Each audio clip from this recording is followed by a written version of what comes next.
Dünyanın və astrologların 12 ildən bir gözlədiyi qapı açılır. Pul qapılar, borc krediti olan insanlar bu gündən istifadə edib pul maddiyyatınızı gücləndirirsiniz və pulun maddiyyatın vəsf artımı, borc kreditlərinizin dayanması, pul qalıqınızın artımı, iş pul maddiyyat yolunuzda olan bütün bloklarını aradan götürürsünüz. 10 iyundan gecə saat 21:00-dan sonra Merkuri xərçəng bürcünə keçid eləyərək səmada pul maddiyyat qapılarını tamamilə aktivləşdirəcək və bu gündən istifadə edib ritual edirsiniz. Pul ritualı edirsiniz. Pul ritualı edərək belə deyim də özünüzdə olan 1-ci və 3-cü çakralar aktivləşir, meditasiyalar edə bilərsiniz, bədəninizin kök enerjilərini maddiyyata doğru aktivləşdirə bilərsiniz və bu ritualı edə bilərsiniz. Çox sadədir, amma çox effektivdir. Nə edirsiniz? Gecə 21:00-dan sonra balaca banka götürürsünüz, bankanın içərisində yarıya qədər düyü dənəcikləri tökürsünüz, tökdükdən sonra 21 dənə qərənfil toxumu atırsınız. Qərənfil pul maddiyyat enerjisini özünə doğru cəzb elətdirir. Yəni maqnit kimi aktivləşdirir.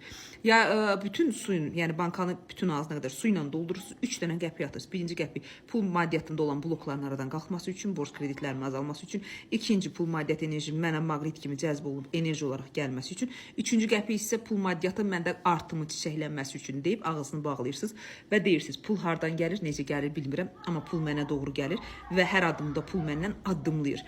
Bankanın ağzını bağlayıb kravatınızın altına qoyursunuz, 7 gün qalır. 7 gün qaldıqdan sonra bankanın içindəki mayeni və içindəkilər hər hansı bir ağacın və dibçəyin dibinə tökürsünüz, qəpikləri civvizə qoyub yüngül, çörək və yaxud da konfet ala bilərsiniz. Mütləq edin, pul maddiyyat yolunuzu özünüzə doğru aktivləşdirin.